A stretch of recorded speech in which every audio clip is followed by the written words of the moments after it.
वृंदा की शादी हुए अभी 3 महीने ही हुए थे, पर बहुत जल्दी ही उसने घर को और घर वालों को अपना लिया था। साथ ही साथ वह घर के लोगों की नई नई आदतों से भी वाकिफ़ हो रही थी। वृंदा के ससुराल में उसके साथ कमला जी, जेठ जिठानी, उनका एक बेटा प्रतीक, वृंदा का पति सोमेश और वृंदा थी।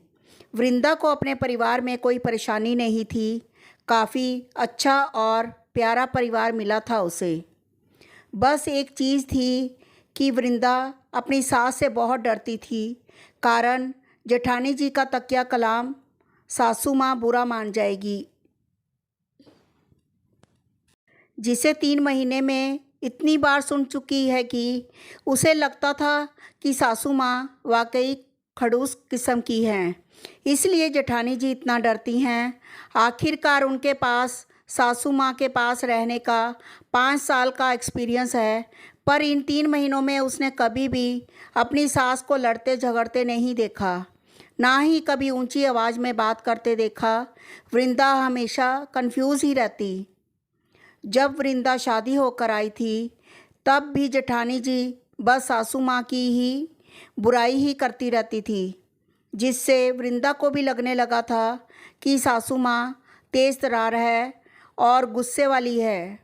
कोई काम वृंदा से गलत हो जाता तो जेठानी जी सासू माँ की धमकी देती थी कि उन्हें पता चल गया तो वे तुम्हें छोड़ेगी नहीं, और खुद की भलमन साहत दिखाने के लिए कहती कि कोई बात नहीं, मैं कह दूंगी, मुझसे गलती हुई है। अभी कल ही की बात है, दोनों देवरानी जेठानी बाज़ार शॉपिंग करने गई थी।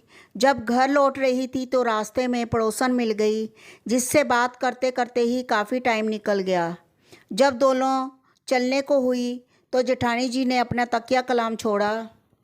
हाँ हाँ, अब ज़्यादा देर रुके तो हमें देर हो जाएगी, और फिर हम लेट पहुँचे तो सासू माँ बुरा मान जाएंगी। हे भगवान, आज तो पक्का डांट पड़ेगी। शॉपिंग करके दोनों जब घर पहुँची तो देखा सासू माँ तो जेठानी जी के बेटे को उपमा खिला रही थी, जो शायद उन्होंने ही बनाया था। उन्हें देखते ही बोली, आ गई तुम दोनों, मैंने तुम दोनों के लिए भी उपमा तैयार करके रखा है, फटाफट हाथ मुँह धोकर पहले नाश्ता कर लो। ऐसा कहकर वो फिर अपने काम में मगन हो गई। वृंदा और जेठानी जी सामान रखकर हाथ मुंह धोकर उपमा खाने बैठ गई। उपमा खाते ही वृंदा ने कहा, मम्मी जी, आपने तो वाकई बहुत अच्छा उपमा बनाया है। अच्छा, तुम्हें पसंद आया? चलो, जब तुम्हारी इच्छा हो बता देना, मैं बनाकर खिला दिया करूँगी। वृंदा उनकी बात सुनकर हैरान रह गई। क्या वाकई सासू माँ इतनी गुस्सैल हैं कि जेठानी जी हर बात में सासू माँ बुरा मान जाएंगी कहती रहती हैं? उनके मन में यही उधेड़ बुन चल रही थी। रात को जब वह अपने कमरे में सोने गई तो उसने अपने पति सोमेश से कहा, सोमेश जी, मुझे एक बात समझ में नहीं आती। मैंने 3 महीनों में कभी भी मम्मी जी को गुस्सा करते नहीं देखा, ना ही ऊंची आवाज़ में बात करते देखा। फिर भाभी मम्मी जी से इतना ज़्यादा डरती क्यों हैं? तुम्हें किसने कहा कि भाभी मम्मी से डरती है? अच्छा, जब भी कोई गलती होती है तो वो मुझसे हमेशा कहती हैं कि सासू माँ बुरा मान जाएंगी, लेकिन क्या तुमने मम्मी को गुस्सा होते देखा? नहीं, ये तो भाभी की आदत है। वो हर बात में यही कहती रहती हैं कि सासू माँ बुरा मान जाएंगी, लेकिन वास्तव में मम्मी गुस्सा बहुत कम करती हैं। वह तो भाभी को कभी किसी काम पर टोकती भी नहीं।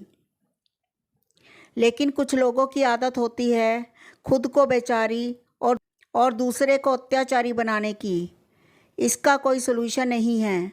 शुरू शुरू में हमने बहुत समझाया था, पर बात का बतंगड़ बन जाता था, इसलिए सबने कहना ही छोड़ दिया।